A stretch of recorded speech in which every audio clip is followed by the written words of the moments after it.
What's going on, guys? It's Big Ziff here. Today I'm going to be talking about some common mistakes I see and some things I want you to consider before wishing on the rerun banners in patch 1.4. So let me just start off by saying that for Venti, I know Venti is one of the most broken units in the entire game, right? I know he's one of the most free-to-play friendly units in the entire game.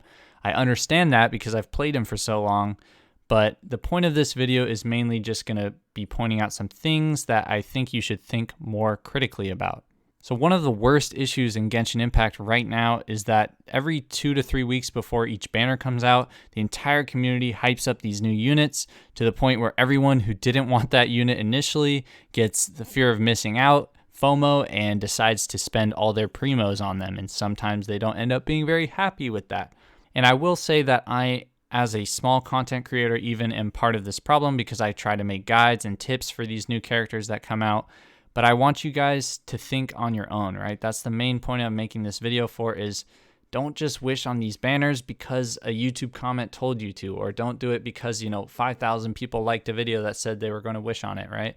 I really want you guys, and I want to advise you guys to think for yourselves when you're wishing for these characters. So one of the worst mistakes that I see people make is that they instantly wish on these new banners the second that it comes out for these new patches. And the reason this is such a big problem is because, especially in this case, we don't know the length of either these banners. We just know that it comes out on the 17th.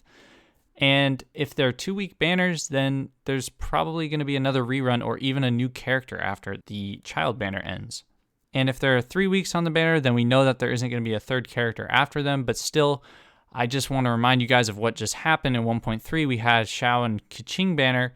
And then Hu Tao, this huge hype unit, got announced afterwards, right? The leaks were out prior to that, but MiHoYo didn't officially announce it until during and almost near the end of the Keqing banner. So what I'm trying to say is, if you want Venti, for example, I would at least wait, a week or even a little bit longer towards the end of his banner length, because there's sometimes new leaks that come out or announcements that say, oh, this new unit is actually going to be coming at the end of the patch. So I just want to warn you guys for that. This is especially important if you want a future character like Zhongli or, a new character that's coming out. Don't just spend your primos because you have nothing better to do, right? I want you to very carefully think about where you want to spend your primos. Obviously, it doesn't need to be this serious, and you can get characters you want to enjoy and have fun with and things like that.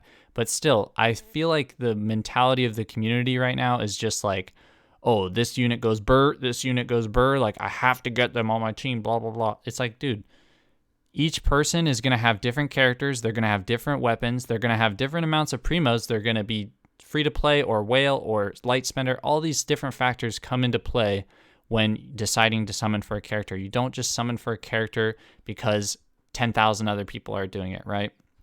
And again, I'm going to keep reiterating this throughout the video. I just want you to think for yourselves and think a little bit more critically about these banners rather than just pulling the trigger instantly. And at the end of the day, there is no one who needs Venti, right? Or at least not on the first day of the banner. You have teams that have gotten you this far in the game. You don't need him. Don't feel forced to wish on him just because everyone else is. And now I'm going to talk about Rosaria. So a lot of people I've seen in the comments too, they've just said, oh, I'm just going to wish on Childe's banner just to get Rosaria. I think I did a poll that got 3,000 votes or something, and 25% of people were saying I'm only going to go for Rosaria. And I'm going to caution you against that and to tell you really to never wish on a banner purely because of the 4 stars if you don't like the 5-star. For example, if I didn't want Childe at all, but I only wanted Rosaria, please do not summon on this, because an example I saw with the last patch with Keqing's banner was so many people complaining in my comments that they got Keqing when they were trying to get a bunch of Bennett copies. And it's just the worst thing to see that, because Rosaria, just like every other 4-star unit that's come in the game before, is going to cycle back into the standard wish. So you can get her from pretty much any banner. You have the same likelihood of getting her as any other 4-star, unless it's a raid up banner, obviously. So that's kind of the overall stuff I'm going to talk about. Now I'm going to get into a little bit more Venti specific things. So another great content creator on YouTube, Concept2G, go sub to him if you aren't already, made a really, really good video explaining that the main reason people have praised Venti for so long is because of his usefulness in the older Spiral Abysses. Obviously, he can group enemies really well still now, but Venti was more so of a necessity back in those earlier patches because the Spiral Abyss floors had, 25 enemies on like every floor. But now we see with the new Spiral Abysses, we get a lot more single target units like Ruin Guards or Geobishops, where it's only, 2 enemies or 3 enemies. And Venti really won't thrive as much in these sorts of scenarios. I would say he's not as crucial anymore. Obviously, he's a cool unit and he's really fun to play. Venti will obviously make the game really easy in terms of open world content and things like that, but we don't know where these future patches are going to go. And I really, again, I want to caution you to not wish on him just because you have a fear of missing out. Like, we've already seen that within the first 6 months of the game, he's come back because the community demanded for him pretty much so much. I guarantee you one of the next reruns will be Zhongli and Klee in the near future because people want them that bad.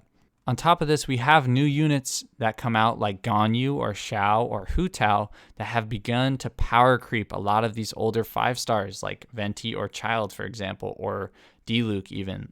Those are still really strong 5 stars, don't get me wrong.